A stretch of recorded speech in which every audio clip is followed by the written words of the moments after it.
Hello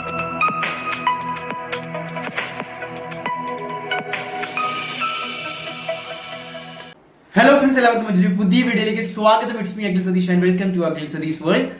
SSLC +2 വിദ്യാർത്ഥികളെ പോലെ തന്നെ ഒരുപാട് ടെൻഷനോട് കൂടി വാല്യൂഷൻ എന്താകും, റിസൾട്ട് എന്താകും, അതുപോലെ തന്നെ റിസൾട്ട് എപ്പോൾ വരും എന്നൊക്കെ ഒരുപാട് സംശയങ്ങൾ ചോദിക്കുന്നവരാണ് +1 വിദ്യാർത്ഥികൾ.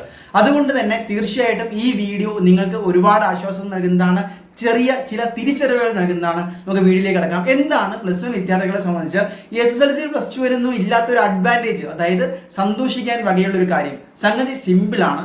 +1 ഒരു വിദ്യാർത്ഥിയും തോൽക്കാൻ പോകുന്നില്ല എന്നുള്ളതാണ് നിങ്ങൾ മനസ്സിലാക്കേണ്ടത്. അതായത് നിങ്ങൾ ഇപ്പോൾ കഴിഞ്ഞ SSLC +1 +2 പരീക്ഷകളിൽ +1 പരീക്ഷ എഴുതിയ ഒരു വിദ്യാർത്ഥി പോലും ഒഫീഷ്യലായിട്ട് തോൽക്കുന്നില്ല.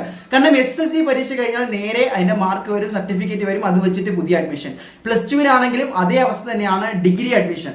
പക്ഷെ +1 എന്ന് പറയുന്നത് ഒരു പബ്ലിക് എക്സാം ആണെങ്കിൽ പോലും നിങ്ങൾക്ക് എല്ലാം അറിയാവുന്ന പോലെ തന്നെ ഒരു ഇന്റർമീഡിയറ്റ് കോഴ്സ് മാത്രമാണ്. +1 സർട്ടിഫിക്കറ്റുകളോ +1 മാർക്കുകളോ ഒരിടത്തും എടുക്കാൻ പോകുന്നില്ല എന്നുള്ളത് നിങ്ങൾ മനസ്സിലാക്കുക. ഒരു പക്ഷേ നിങ്ങൾ ഇപ്പോൾ എഴുതിയ ഇപ്പോൾ ഫിസിക്സ് ആയിക്കോട്ടെ, മാത്സ് ആയിക്കോട്ടെ, കൊമേഴ്സ്, മറ്റു വിഷയങ്ങളായിക്കോട്ടെ, ചെറിയ ചില വിഷയങ്ങൾക്ക് മാർക്ക് കുറഞ്ഞു പോയിട്ടുണ്ടാകാം. എങ്കിൽ പോലും എത്ര മാർക്ക് കുറഞ്ഞാലും നിങ്ങൾക്ക് അടുത്ത വർഷം, അതായത് +2 അത് ഇംപ്രൂവ് ചെയ്യാനുള്ള ഒരു അവസരമുണ്ട്. +1 ഇംപ്രൂവ്മെന്റ്. അതല്ല എങ്കിൽ +2 അതേ വിഷയത്തിന്റെ സെക്കൻഡ് പാർട്ട് നിങ്ങൾ പഠിക്കും, +2 ടോപ്പിക്സ് പഠിക്കും. അതിൽ നല്ല മാർക്ക് മേടിച്ചുകൊണ്ട് +1 +2 മീൻസ് സം എടുക്കുമ്പോൾ, ടോട്ടൽ മാർക്ക് എടുക്കുമ്പോൾ നിങ്ങൾക്ക് ഡബിൾ പാസും അതിന് മുകളിൽ സ്കോർ ചെയ്യാനുള്ളൊരു അവസരമുണ്ട്.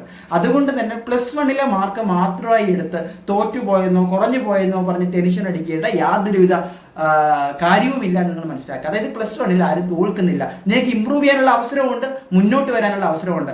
ഇപ്പോൾ കീം പോലുള്ള എൻട്രൻസ് എക്സാമിനേഷൻസ് ആയിക്കോട്ടെ, അതിൽ തന്നെ PCM മാർക്ക്, ഫിസിക്സ്, കെമിസ്ട്രി, മാത്സിന്റെ മാർക്ക് എടുക്കുന്നത് +2 അവിടെ +1 വലിയ റോള് വരുന്നില്ല. പിന്നെ നിങ്ങൾ പലതും പഠിക്കുന്നതിന്റെ ബേസിക്സ് +1 തന്നെയാണ്. അത് കറക്റ്റായിട്ട് മനസ്സിലാക്കിയാൽ മാത്രമേ +2 നന്നായിട്ട് മാർക്ക് മേടിക്കാൻ പറ്റുള്ളൂ.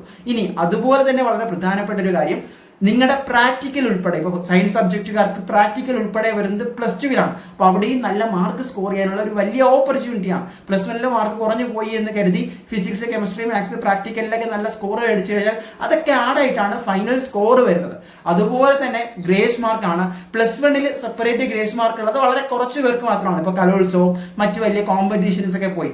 പക്ഷേ നിങ്ങൾ പലരും ചേർന്നിട്ടുണ്ടാകുന്ന NSS അല്ലെങ്കിൽ അതുപോലെ തന്നെ NCC, +2 ഉണ്ടാകുന്ന സ്കൗട്ട്സ് ആൻഡ് ഗൈഡ്സ്, അതിന്റെ എല്ലാം ആക്ച്വൽ ഗ്രേസ് മാർക്ക് വരുന്നതും +2 അപ്പോൾ ഈ +1 ഗ്രേസ് മാർക്ക് കിട്ടാത്തവർക്ക് ഇതിലേതെങ്കിലും നിങ്ങൾ NSS ഉൾപ്പെടെ അംഗമാണ് എങ്കിൽ എന്താണ്, +2 ഗ്രേസ് മാർക്ക് നിങ്ങളെ വെയിറ്റ് ചെയ്തിരിക്കുകയാണ്. അപ്പോൾ ഈ കാര്യങ്ങളെല്ലാം മനസ്സിൽ വെച്ചുകൊണ്ടായിരിക്കണം നിങ്ങൾ ഇത്രയധികം ആശങ്കപ്പെടണോ എന്ന് രണ്ടാമതൊന്നും ചിന്തിക്കേണ്ടത്. അതുകൊണ്ട് തന്നെ നിങ്ങളുടെ മാക്സിമം +1 വിദ്യാർത്ഥികളിലേക്ക് ഇതൊന്ന് ഷെയർ ചെയ്യുക. നിങ്ങളുടെ ഇംപ്രൂവ്മെന്റ് എക്സാമും മറ്റ് അപ്ഡേറ്റുകളുമായിട്ട് നിങ്ങൾ ഉടൻ തന്നെ വരും. തൽക്കാലം നടന്നു. നിങ്ങളുടെ എക്സാംസിന്റെ റിസൾട്ട്സ് എന്തായാലും ജൂൺ ആദ്യ വാരത്തോടു കൂടി തന്നെ ഇത്തവണ വരാൻ വലിയ സാധ്യതയുമുണ്ട്. കാത്തിരിക്കാം. മറ്റൊരു വീഡിയോ ആയിട്ട് ബൈ.